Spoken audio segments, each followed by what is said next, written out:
Here we go. This is the disease, coronavirus disease. 2019 is when it started. Antibody testing is really a hot topic these days, and it is probably the most important thing going on with viral research at the moment. This is a picture of the virus, and the important part for us today are these red kind of triangular things on the surface. Those are the proteins that are on the surface of the virus. This big structure, on the other hand, this is an antibody model, and it does get down to the level of individual atoms. If you can see these little circles, those are atoms. So if you can imagine taking your molecular model kit and building this, it's many, many, many thousands of atoms. It is also a protein, and essentially this is a fight. The antibody is fighting against the virus. The scale of the pictures is wrong. This antibody should be about the same size as this little red triangle. Humans make the antibodies to fight the virus. So I need to start with what is an antibody. I have several different models here of an antibody. But it is a protein. It's made to bind to a target. So if your antibody doesn't have a binding site, it's not an antibody. But it's made for a specific target. It's made by your immune cells. You have white blood cells that make antibodies. So this is a really simple picture, but it shows the idea. Binding site. You want antibodies that bind to the virus. This part here is fairly constant among all the antibody molecules. So this part doesn't change, but this red part is variable.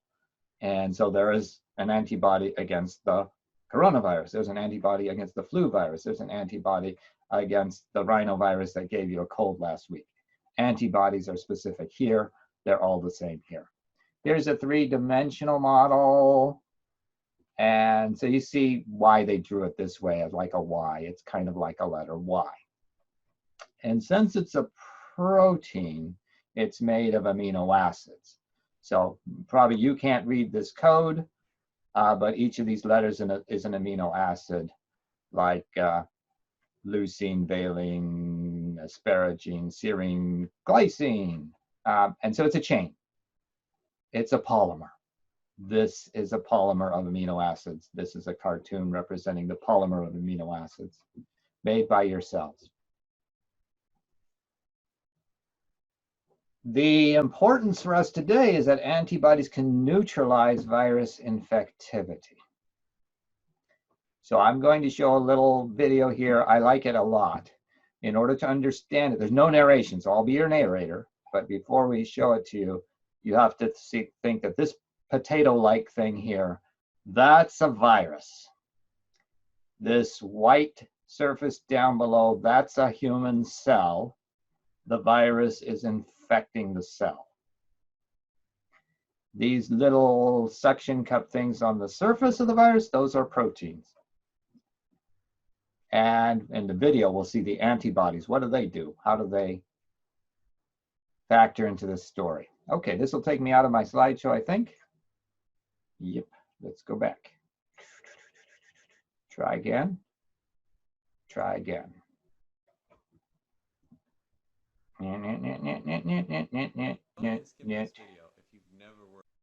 Okay. Okay, so Mr. Myers, can you see that? Yes, I can. Okay. And in this case, the sound is not very important, but you'll be able to tell me in the end whether you can hear that too. Okay, here we go. This is your blood. In your blood, there are red cells and white cells. The white cells are the immune cells.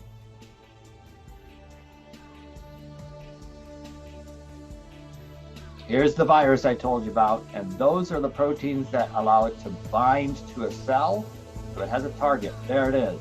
It bound to the cell, and it will infect the cell. Here come a bunch of viruses. They're all attacking the human cell. And now, here come the antibodies. So here's the Y-shaped structure you've seen earlier. And these are antibodies that are going to bind to the virus. You can see there's one already bound here. So these were made by the human white blood cells. And if there are enough of them, this virus will be unable to infect the cell. So there they go. The antibodies are sticking onto the virus, and now the virus is not attached to the cell. Ooh, here's a fun thing. Okay, so this is another type of white blood cell. It's a macrophage. Viruses that have been coated with antibodies will be gobbled up and destroyed. Go. There you go. All right, so I'm hoping that showed you the importance of the antibodies.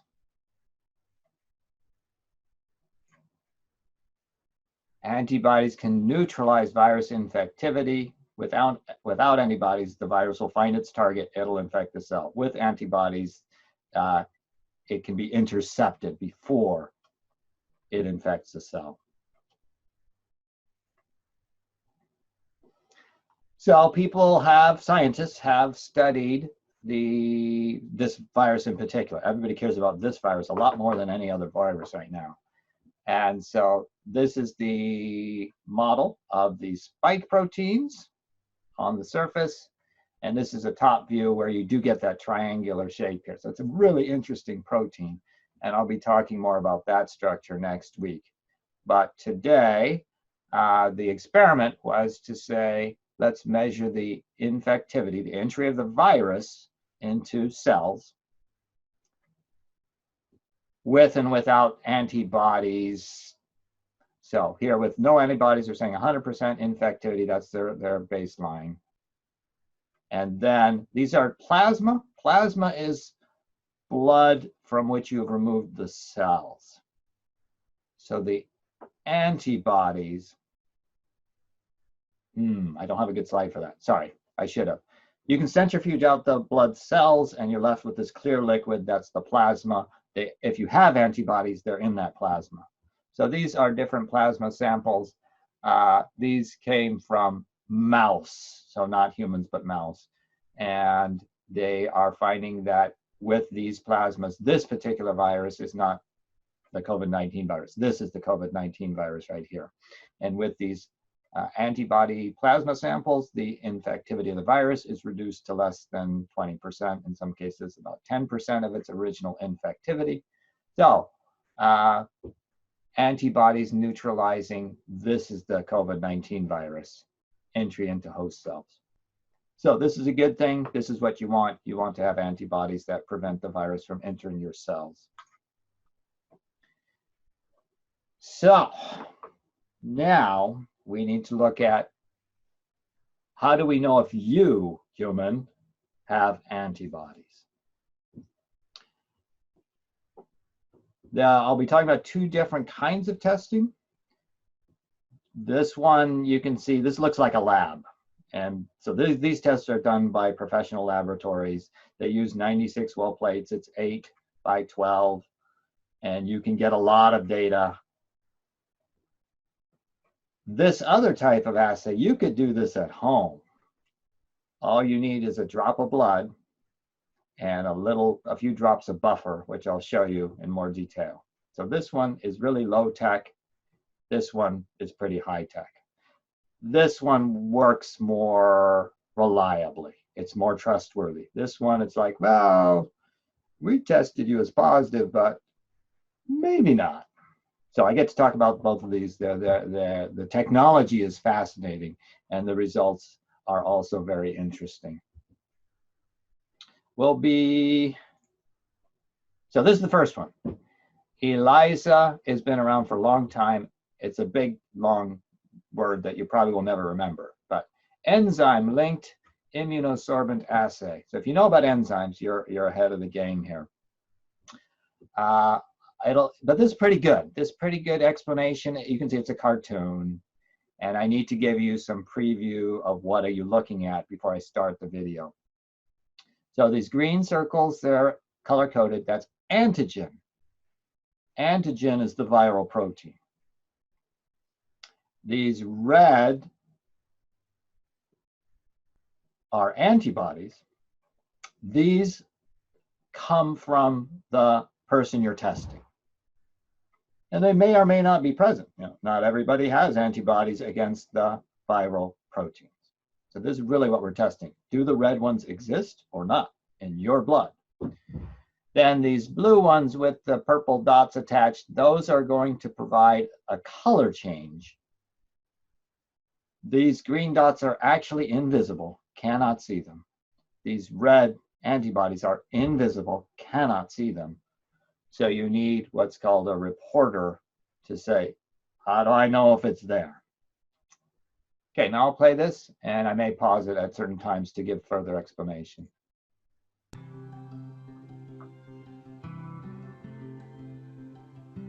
So there they're putting the green viral proteins in each well of the 96 wells. There they are, stuck at the bottom. Now this yellow is the serum from a person. You're testing the serum, that's the blood without the cells, from a person. And if that person does have these antibodies, they'll stick to the viral proteins, viral antigens.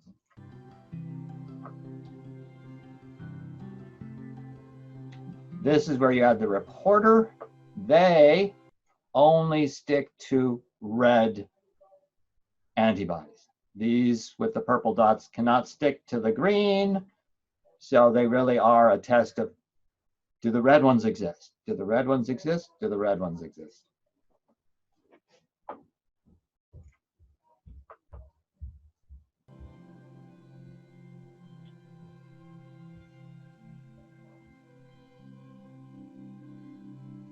So substrate is, as it says in words there, it reacts with the purple enzymes and it makes a color change. So this now is going to show what does the data really look like. And these purples are ones where it's a positive result. This sample, this human we're sampling in A4 did have antibodies against the virus. We can tell because the color changed here in the end. These are maybe-ish. These partial color changes probably do indicate some antibodies, but it's not as conclusive as these really dark ones. So you can see it's an easy test to read. If all you care about is the results, you say, you got antibodies, you got antibodies, you got antibodies, and all these blue ones, you don't got no antibodies. And these you might say, well, we think you have antibodies. Let's do another test to make sure. All right, so that's the idea of the 96 well plate assay. And I've done a few of those at UCI. Now, I don't think it was 96 well plate. I think I did 24 well plates. But it's nice. It takes a lot of pipetting, but it's okay. I'm going to now show you what that would look like in real life a little bit more. So here is ELISA real life footage with Andrew. So you're going to, I love this video. Andrew's narration is wonderful, but he's really hard to understand if you're American. So if he's talking and you say, what language is he speaking? It is English, but it's hard to understand. So I'll just show a little bit of this and it'll give you an idea of what does it look like in real life, and then we'll pause for questions.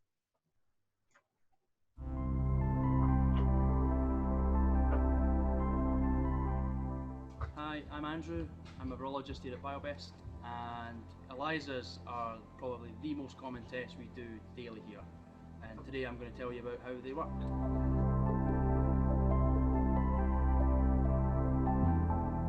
ELISA stands for Enzyme-Linked Immunosorbent Assay. ELISAs are used to detect the presence of antibodies or infectious agents within samples.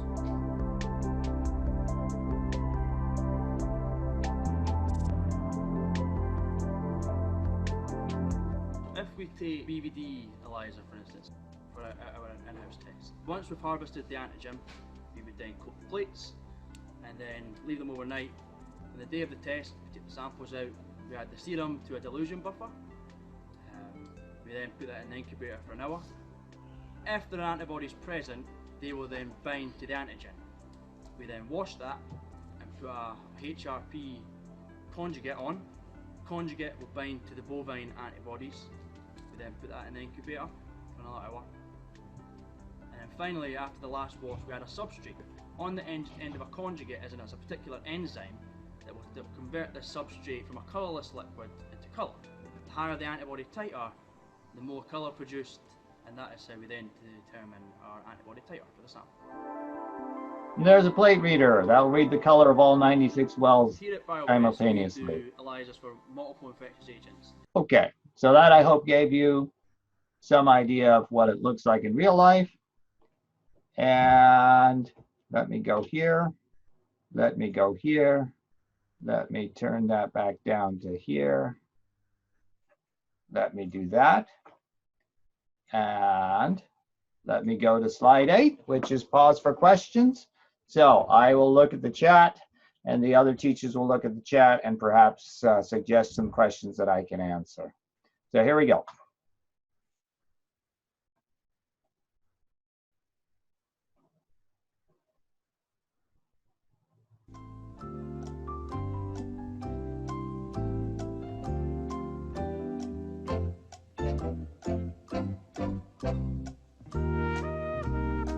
We've got 2 questions in the chat. Okay, I'm getting there. Question from David and Autumn. David Wong. Okay, David's question is best done with a picture. So let me go back to a picture here. So why do you need to coat the wells with antigen? Well, the reporter's not to detect the antibodies unless they are attached. So the red ones will not. Okay, actually, this is more complicated than I'm making it. First of all, the yellow here came from a human. It is the serum from their blood. In their blood, they will have 1,000 different antibodies. So if all you're saying is, are there antibodies in your blood? The answer is always yes. But we're not looking for just, do you have any old antibody? We're looking for, do you have antibodies that bind to this green viral protein?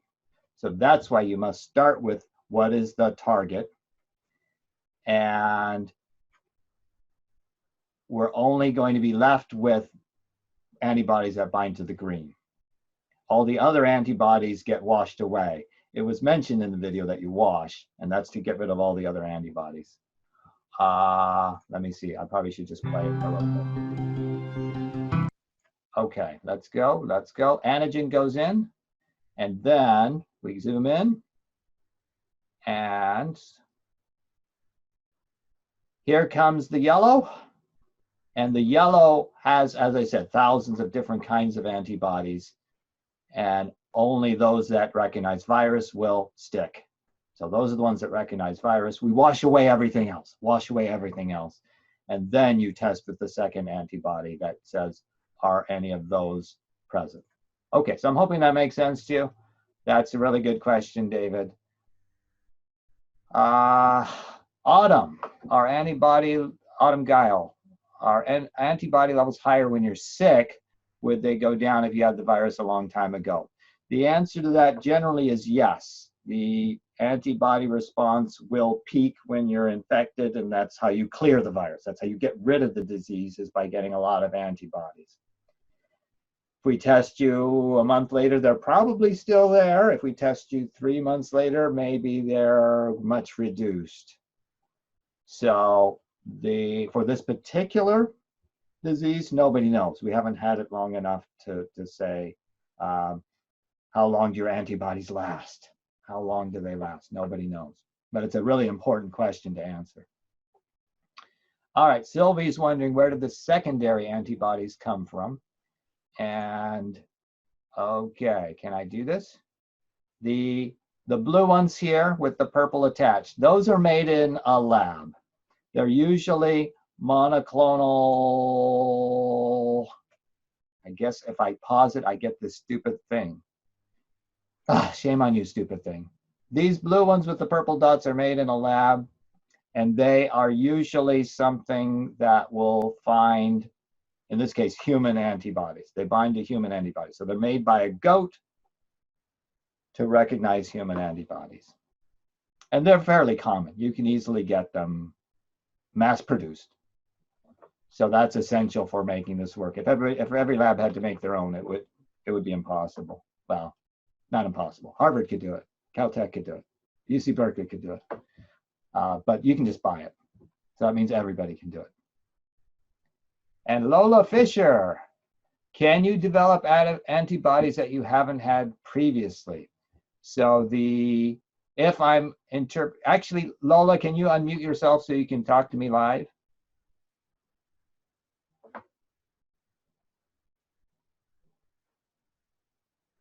Maybe not. Okay, so I don't know how to interpret the question exactly. You will develop antibodies during your lifetime. Every time you get a new disease, you will develop antibodies to fight off that particular pathogen, whether it's a virus or bacteria. If you are unable to mount that response, you may die. So that is how the immune system works. I will talk about, can you have antibodies to this virus even though you haven't been infected? That's a really interesting question. Mr. Sogo, we have a hand raised by Sterling Butler. Okay, he should come to the top of my list. There he is. There he is. Sterling, question. Yeah, so I have a friend whose dad had recently recovered from coronavirus, and she had said that he was planning on donating his plasma to help someone else fight against the virus. Would that be specific to his blood type, or what exactly goes on by him donating plasma? Okay, that's a great question. Shall I answer it now or later? I'll do a little bit now, and I may do a little bit more later. So if you find out you do have these red antibodies and they recognize viral proteins, then those are part of your bloodstream. And if you have a person who says, I am dying of this disease because I don't have these antibodies, it is a possible therapy to take blood from a person who, as Sterling said, has recovered. I've recovered from this disease. I have antibodies. And you can take blood from that person and put it into the person who's dying of the disease. And it is possible, though not proven, that these antibodies from patient A can save the life of patient B.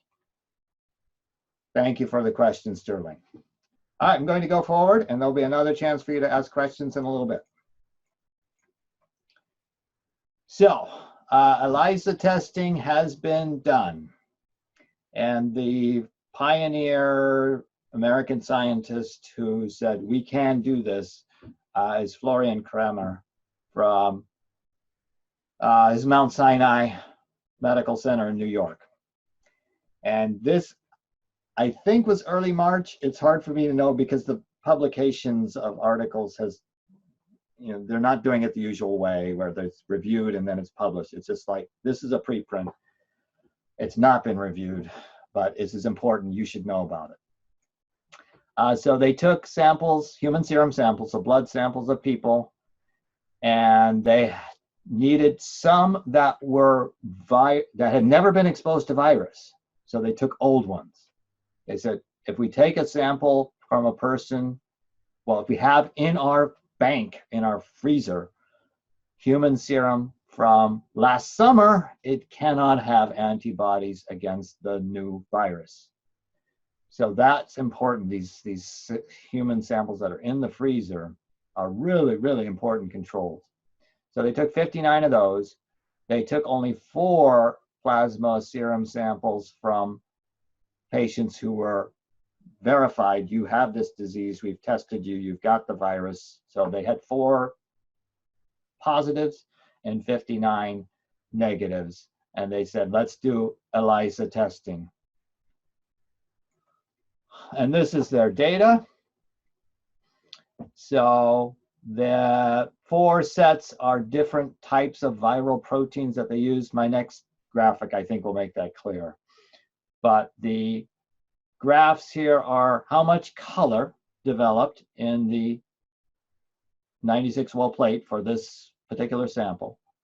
And so you ACR students will recognize this is absorbance at 490 nanometers. And so that indicates how much color is there. The red and orange are the patients who are known to have been infected with the virus. The black and green are all the 59 controls. And so if you see, here's the raw data. These are different dilutions. You can see that these red and orange ones jump out as saying, well, they have a much bigger response, a much bigger color than all these controls, though the controls are not 0. So this is called background, the black and green background, and does it emerge up above background? That's what's called a signal. You can see there's one sample here that does have cross-reactivity, this one patient. But when they plotted it as area under the curve, this is a curve, you can take the area underneath it. Calculus students, you know all about that, I hope. And then you plot it. And these are the samples that did have the virus. These are all the samples that didn't. This line here is a whole bunch of dots close enough together that they just merge into a line. So maybe this is 50 dots. Is that 59 samples? This is 59 samples, and this is the 4. And so the best results you can see are here. This is the cleanest, saying, oh, it's obvious who has antibodies and who doesn't. So that was the first published article saying we can do this testing. And to do that, they did make use of some technologies that some ACR students will appreciate. They were trying to make the viral protein. You have to make the protein to do this assay. So the way you do that is to find the gene for the viral protein, and you put it, so this is a gene, and you have to put in the right things. This is the wild type gene, this is the original, and so you modify it. I don't know if Raul's here, but if he were, he would say, yes, I know what that is. Chantel is here, I know. 6x his tag at the end, 6x his tag at the end. So this is how you purify the protein easily. You put a his tag on it, and then it's really easy to get just your protein out of there. This is a protein gel. Okay, so if this went over your head, that's okay. It's more for ACR students. But this enabled people to say, we can do the test. To actually make the protein, you use techniques like this. I think all ACR students have grown bacterial cells. Many, I don't know if anybody else has. AP Bio maybe. But you can grow mammalian cells from like a hamster or a mouse, and you can grow them in plates, which is really small scale. You can grow them in flasks, which is pretty big scale. You can also, if you're saying we want to make a lot of protein, you make it in these giant jumbo things. These are like the distilled water jug in our chemistry room, 20 liters. And then you're making a whole bunch of protein. It is made by cells. You can't see the cells, but under the microscope, you could see the cells. And each one has been turned into a protein factory. So that's being done across this country, across the world, really. People are churning out viral proteins to do these immunoassay tests. And being America, we're good at this, saying we can make machines. When you saw Andrew, it was a lot of manual labor, and it's kind of slow. So Americans are good at building these machines. We can do 4,000 tests in a day with one machine. And it probably costs $1 million, but we're Americans, we can afford it. So that's the ELISA test, which is, as I said, very accurate, but you can't do it at home, and it does take some time, and it does take skill. Okay, I'm pausing for questions. So once again, I'll start looking at the chat. I don't have a Jeopardy song, but you can imagine it. You can hum it to yourself. How about it?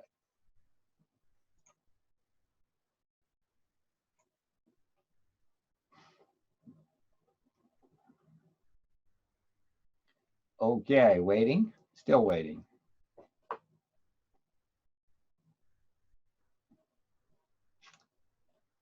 All right, David Wong's questions. Why can't humans synthesize antibodies, or can we already do that? So your immune cells, you have a certain type of cell called a B cell, and you have maybe, that's a good question. How many do you have? I'll just say 100 million, which is maybe wrong. But the idea is there's lots of them. There are lots and lots and lots of them.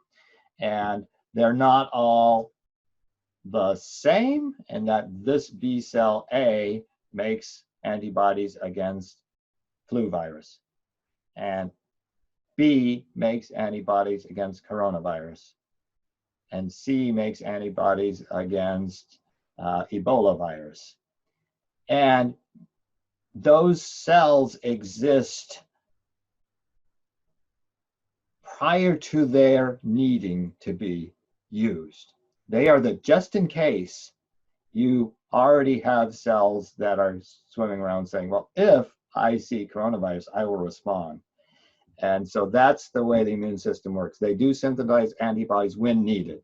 If those cells go out of control, then you may have leukemia or multiple myeloma, which are diseases where a cell got activated that shouldn't have been activated, and it proliferates and starts spewing out antibodies that attack yourself. Humans, scientists can make antibodies in a lab. I didn't put that in my slideshow, but that was 1990s, I think. The idea that, yes, we can make antibodies against anything you want, as long as you know what that thing is. So yes, the technology exists, and that's where I showed you earlier those purple antibodies or blue antibodies with the purple dots that you can just buy. It's because scientists can churn those out in massive quantities. And usually, well, it used to be done with what's called a hybridoma, and it probably still is, where you take a cancer cell and you fuse it with an antibody-producing cell, and the cancer cell says, go, go, go, go, go, unfettered replication, spew out proteins, and the immune cell you've merged it with says, let's make this specific antibody. So those are monoclonal antibodies, and they're very common. Okay, Molly worked with Histag, yay! Okay, so Molly's wondering, in this process, what are we trying to isolate with the Histag? And the answer is, this Histag is onto a virus protein. So this red cartoon here is this part of the viral protein that actually is the essential part for binding to the cell that it infects. So if you have antibodies against this red part, it almost certainly neutralizes the ability of the virus to enter the cell. So that's the best antibodies you can have, are against the red part.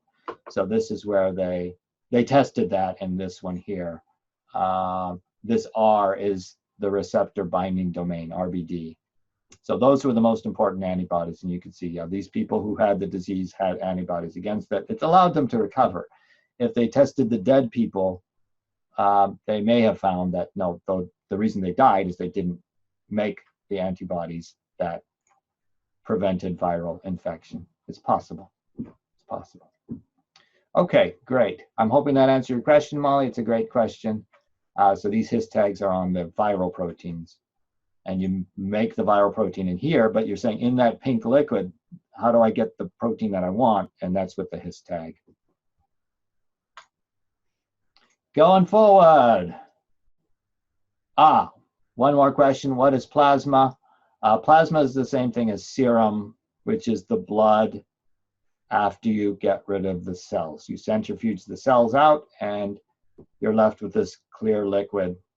I should get a picture of that. Let me do it. Let me do it. Let me do it. Let me do it. Let me do it. Plasma. Blood plasma. Blood plasma. Image. Okay, here's a cartoon. Here's a real life picture, and here's a cartoon. So we'll use the real life picture. Yeah. There we go. Beautiful. So here's blood taken from humans. The dark red is where all the cells are. So they put in a centrifuge and the cells get spun to the bottom. And then there's this yellowish, clearish liquid. That's the plasma or the serum that has the antibodies, but no cells. Thank you for the question, Leah.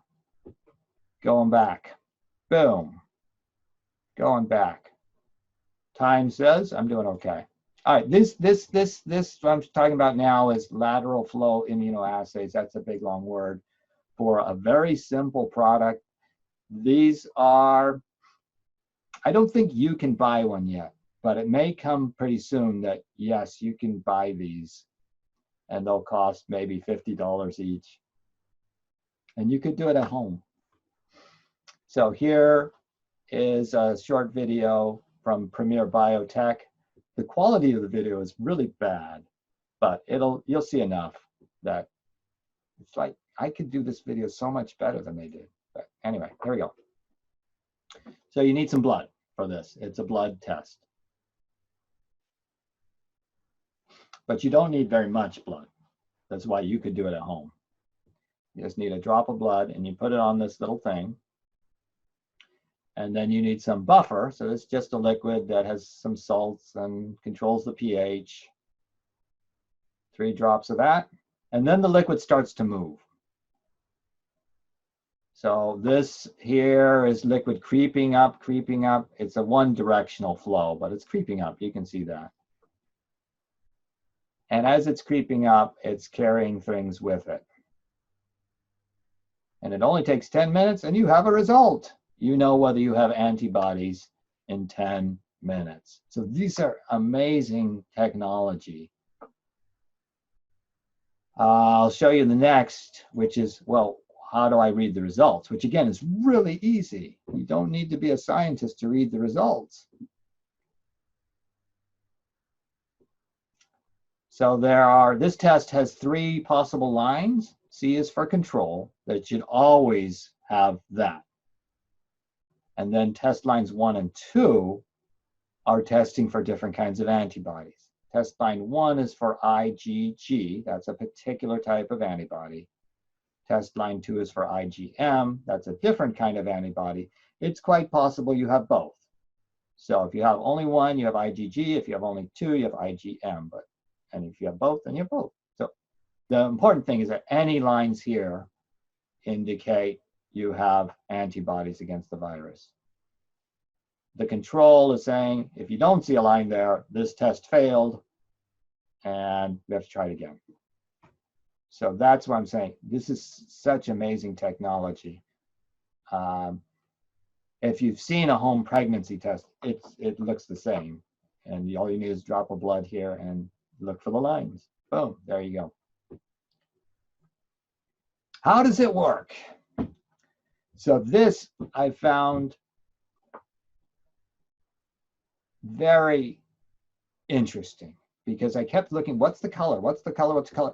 The color is gold nanoparticles. So some ACR students have worked with nanoparticles, and it's gold nanoparticles attached to these antibodies here. So I think Sylvie asked this question earlier. You can buy these. You can buy these already with the gold nanoparticles, or you can make them. They're not hard to make. Analyte is the drop of blood from the person. Are there antibodies against virus in this? So the way it works is that what you added starts moving, and it'll pick up some of these on its way. It'll pick up some of these gold nanoparticles on the way. And then the question is, where does it get stuck? Does it get stuck on this test line? Does it get stuck on this test line? So the cartoon is showing, in this case, this person would have had a positive result. There would be a colorful band on this test line here. And you should always get some of these gold nanoparticles sticking to the control line. That's the way the test is designed. So that's the general idea. And this one is a better example. The graphic itself is poor, but the example is good. Here's serum, that's the liquid from the blood. Here's an antigen. So the black triangle would be a virus protein, and it's immobilized, so it can't move. It's just stuck on this red line here, virus proteins lined up, a whole bunch of them, not just one. And yellow, that's antibodies from the person. May or may not be present. That's the whole point. The green and the sun, that's the visualization method. The sun is the gold nanoparticle. You can see that with your eye. I'll show you a picture on the next slide. And so if this sample has yellow antibodies, they'll move along, move along, move along, move along, move along, move along, and then they'll get stuck here, because that's the whole point, is to say, I stick to virus protein. And the yellow one gets stuck. If the yellow ones don't exist, then nothing gets stuck here. Then the green ones are already in this conjugate pad, and so they're flowing along too, and green sticks to yellow, but cannot stick to black. So you'll only get nanoparticles on this test line if the yellow antibodies are present. That's how it works. That's the test. And here's my picture. Gold nanoparticles, you might think, what are they? They're beautiful in color. They're tiny, tiny things. These are 40 nanometers spheres. Nanospheres, 40 nanometers. So that's much, much, much, much smaller than you could see with your eye. You don't see the particles, but you see the color they produce, which is this beautiful pinkish red color. And surprisingly, not that expensive. I could buy this for $75.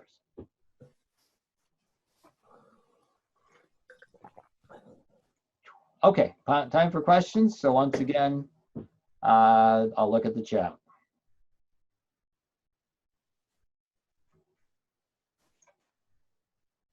Chat.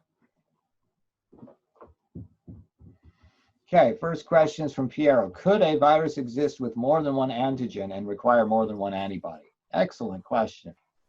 Let's see here. I think the best picture for that is viruses do have more than one antigen, guaranteed, because the virus has multiple proteins. It is usually it is sufficient to have the right antibody. In this case, if you have antibodies against the red zone, that's all you need. But in some cases, in most cases, I should say, in most cases, probably in nearly all cases, your immune response will have antibodies against various antigens. And then you're hoping, if I anthropomorphize, your immune system is hoping if I make enough antibodies, then one of them is going to work, and I will be cured of this disease. I don't know of any viruses that are absolutely required, that you have to have this antibody and this one too. But I don't know everything about viruses. So good question, Piero. I'm hoping that my answer made sense.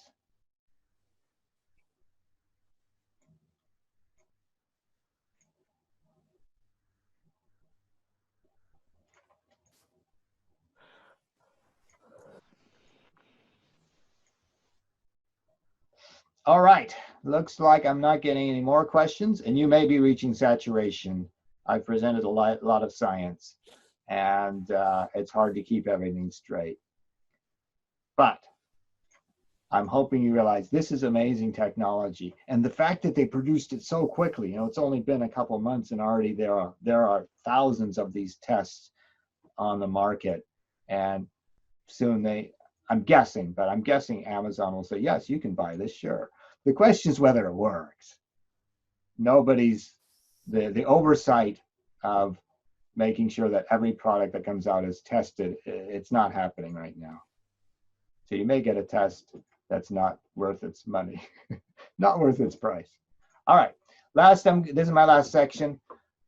Stanford did the test, and they reported it last week. They reported the results last week. So here's a bunch of scientists, mostly from Stanford, but not all. And the title is Antibody Seroprevalence. Big long word, just saying how many people have antibodies against this virus in Santa Clara County. They started, when you're reading a paper like this, I read the LA Times first, and all they said was, this is the answer. And I said, tell me how they did the study so I can know whether to believe the answer. So this is how scientists do it. They say, this is how we did it. They recruited 3,000 people. Sorry. They do say the results. 1.5% of the 3,000 people tested positive for antibodies. But they did some statistics saying if we really use our mathematical models, it's more like 3% of the population, we believe, has antibodies against the virus. Controls are critical. How do you know whether your test works? So the Stanford scientists did 37 samples of known patients who have definitely got the virus, definitely. They did 30 samples of people, well, 30 blood samples were taken before the virus ever existed. So they were from hip surgery patients maybe from a year ago. So they had 30 samples in the freezer. They had 37 samples from the hospital. They tested them with the kit.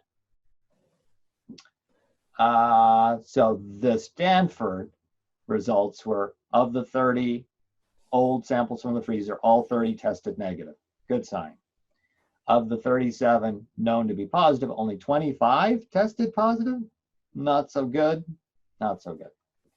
The makers of the test kit, Premier Biotech, did a bigger study. They did 75 samples of known positive, and they said our test picked up every single one, 100% accuracy. Stanford's was only 67%. But this that I highlighted here, they tested 371 old blood samples. 369 were negative, meaning 2 tested positive. And that is actually a really significant statistical concern. If you're saying the test has a line, does that mean they really were exposed to this virus? This data is saying maybe not. Maybe you get a line even if you haven't been exposed to COVID-19. All right, so that's really important data. And uncertainty is a really big part of science. So the authors of this paper said, if the specificity is only 98% accurate, then our data may mean absolutely nothing, which I found a really interesting statement. You think 98%, isn't that good enough? And the answer is yes for an individual. Yes, for an individual. If you're saying, I want to know, do I have antibodies? And you say, oh, I got a line. 98% chance you are, that is true. 98% chance that is true. You'd say, good enough. I'll assume I have antibodies. But for a statistical study, it's not good enough because the number of positives they found was only about 2%. Only 2%. And therefore, if the test gives 2% false positives, then their data is completely uncertain. This is a fancy way of saying we don't know anything. The lower uncertainty bound of our estimate would include 0. So probably that is not easy for you to understand, but 98% isn't accurate enough for this statistical data. All right, here's their actual statement of finding. This is their claim and their evidence. Our data imply that by April 1st, between 48,000 and 81,000 people had been infected in Santa Clara County. That's where Stanford is. It's where San Jose is. The number of confirmed positive cases in the county was about 1,000. So 1,000 were confirmed in hospital tests. Yes, we know you have the disease, but this is saying there were 50,000 people who may have been infected, but were not ever counted as being infected. So that's what they're saying. It's about 50 times higher in their study, which is huge. Here's a great statement, if our estimates are true, then there were only 100 deaths out of 50,000, which makes the infection fatality rate only 0.2%. If this is true, the chance of dying is really small. And so that is that's been in the headline saying, well, if that's true, we should all just go back to work. But see, there's this big, if our estimates are true, then this is our conclusion. But they've already stated that if the test is only 98% accurate, we can't make any prediction.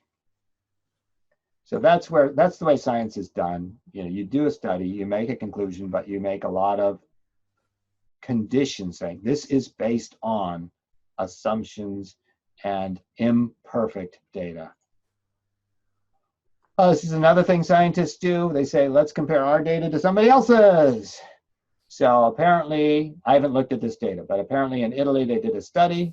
10% of the people in this town have antibodies against the virus. 10%, that's a huge percentage. And in Germany, 14% of people have antibodies against the virus. So these are, as they're saying, are consistent with large under-ascertainment of how many infections have there been.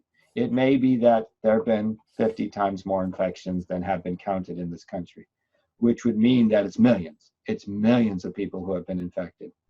Right now, the number of counted cases is close to 1 million.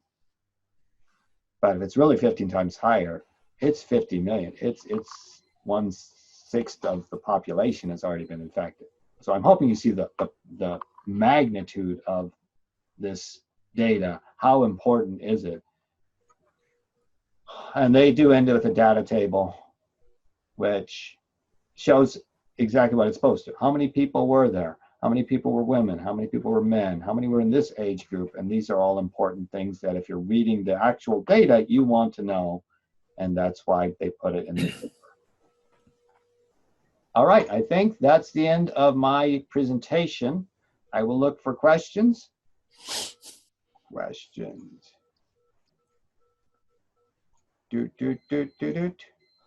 Chat. Okay. Autumn's question is a good one. Why don't we synthesize the antibodies against this virus and use that as a medicine? So that may happen. Right now, the best we can do is take serum from people who have been infected and have made the antibodies naturally. Can we mass produce such antibodies? Probably. How long will it take to do that? Few months, maybe? Maybe somebody will get lucky and it'll happen in 2 weeks. So that's something we can't say for certain. But as an idea, it's certainly an excellent idea, and there are scientists pursuing that.